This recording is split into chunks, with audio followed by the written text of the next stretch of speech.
Après avoir fait ses débuts de lutteur dans un village voisin de Sorgues, son pays natal, dans un tournoi où il se classa second, Paul Ponce a pris part au concours de Jonquière où, en plus d'épreuves de lutte, des exercices de poids étaient imposés aux concurrents. Notre héros réussit à être vainqueur.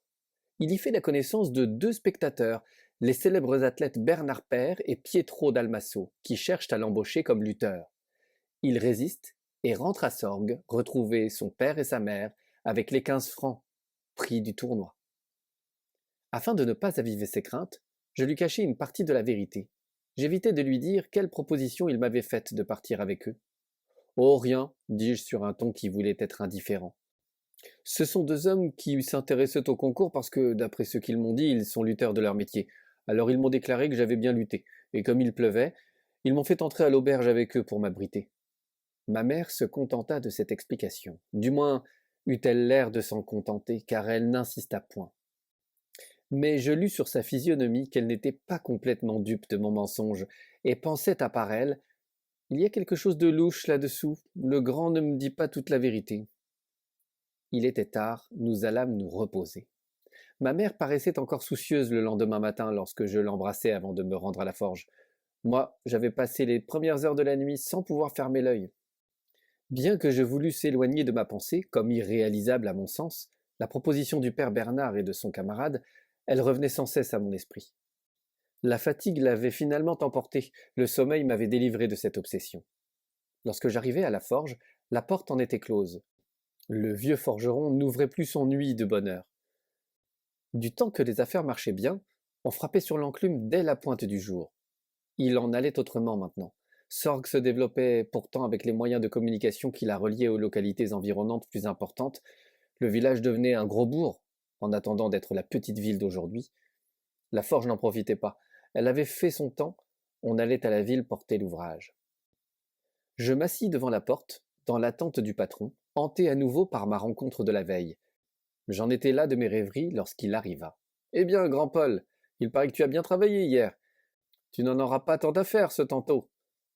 Écoute, je vais te le dire à toi seul, si cela continue à aller comme à présent, je serai forcé de fermer dans 8 jours. Ne le dis à personne, mais si tu trouves à t'employer ailleurs, n'hésite pas, car vois-tu, j'attends encore, mais je n'ai pas d'illusion, c'est bien fini.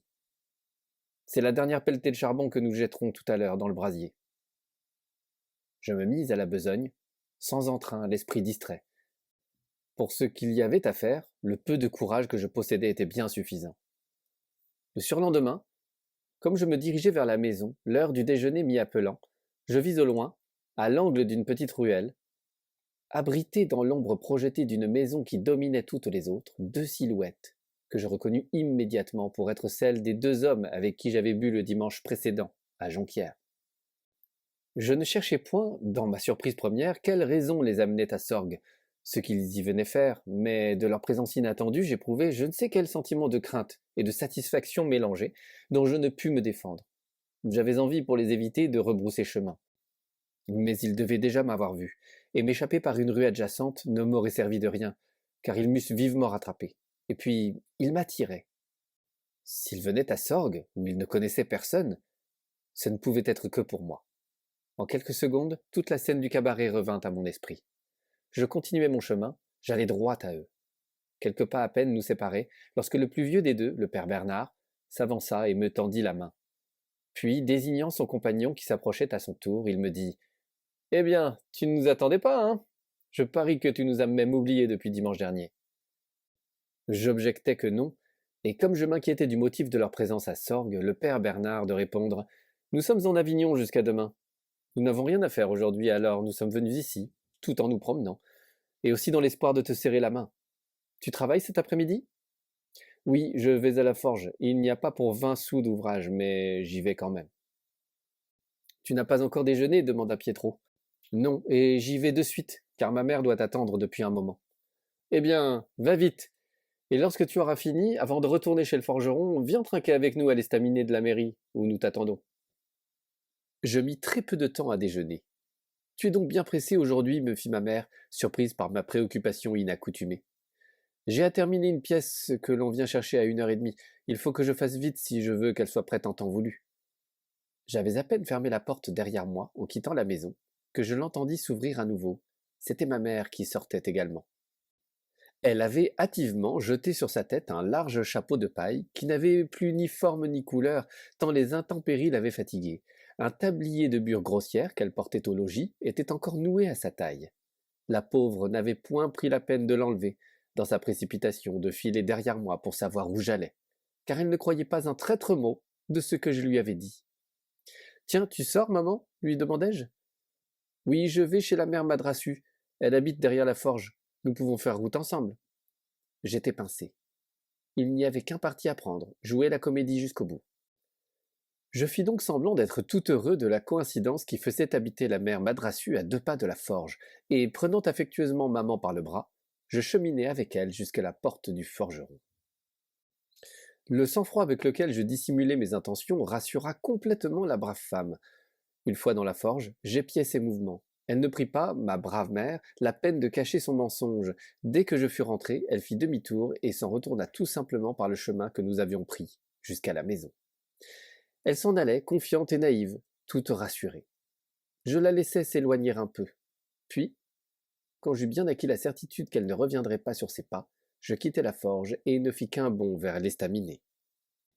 Bernard et Pietro finissaient un repas sommaire que le tenancier du petit café leur avait préparé tant bien que mal.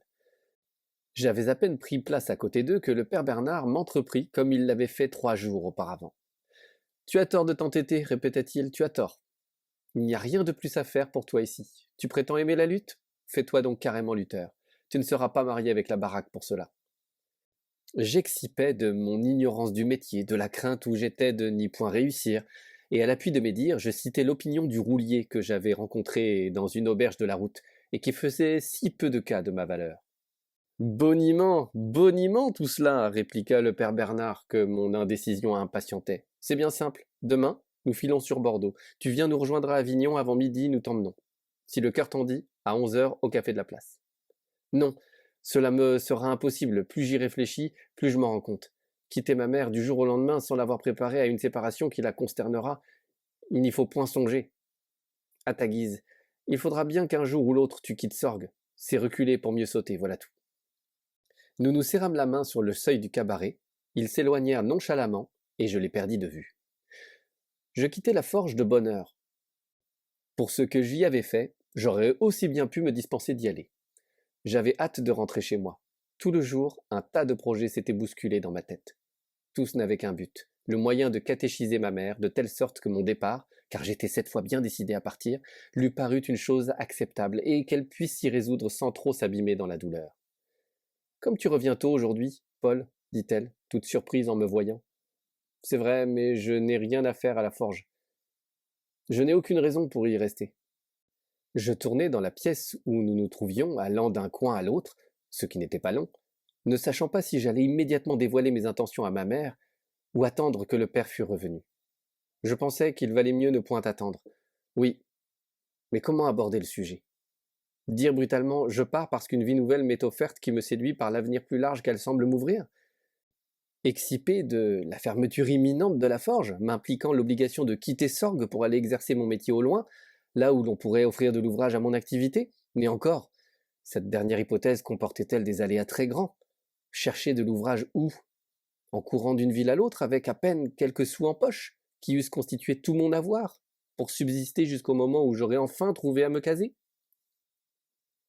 Je n'avais point, pour me sortir d'une situation qui demandait autant de doigté, le caractère assez souple, ni l'âme assez subtile. J'aurais voulu préparer ma mère à la conclusion qui l'attendait, par des moyens détournés et habiles.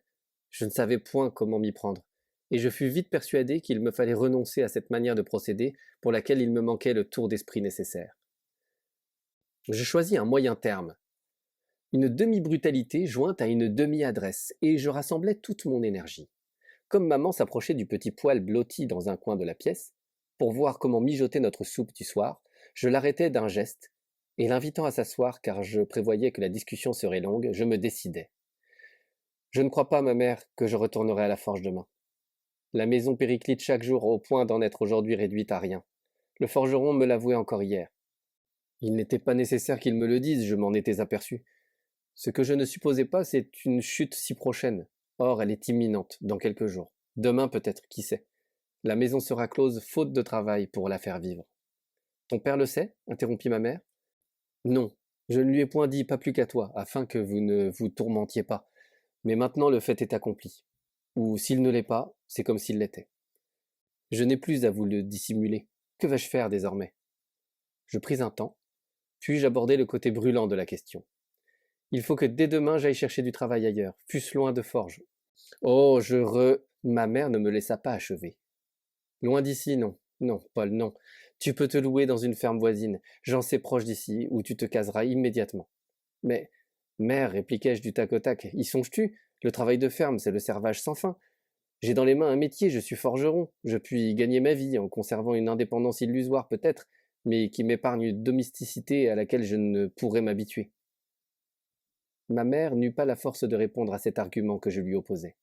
Elle restait là, écrasée, affalée, sur le petit tabouret où elle s'était assise. La tête penchée sur la poitrine, immobile, momifiée. Elle fixait sans les voir d'un regard d'hébétude les carreaux lézardés par l'usure sur lesquels je faisais résonner mes gros souliers ferrés. Je ne pouvais tenir en place. J'adorais ma mère. Je souffrais autant qu'elle de la torture mentale qu'elle endurait. Pauvre chère maman. Elle demeurait là, sans faire l'ombre d'un mouvement, plongée dans un état de prostration qui faisait d'elle une créature inerte, d'où semblait s'être échappée toute faculté de penser. Je l'avais déjà vue triste, soucieuse, mais jamais aussi profondément abattue. Nous restâmes 2 minutes, un siècle de tourmente et d'angoisse, sans échanger un mot. Oh, ces 2 minutes de silence mortel, comme elles me glacèrent le cœur, comme elles me firent mal. J'avais cessé de parcourir de long en large l'étroite pièce qui servait de pauvre décor à cette scène pénible. Je m'accoudai un instant contre notre table même, où pendant tant d'années je m'étais assis, quand l'heure des repas nous réunissait. Je n'osais ouvrir la bouche, risquer un mot pour tirer ma mère de sa torpeur. Un mouvement, bien faible, bien las, m'indiqua qu'elle revenait enfin à la réalité des choses.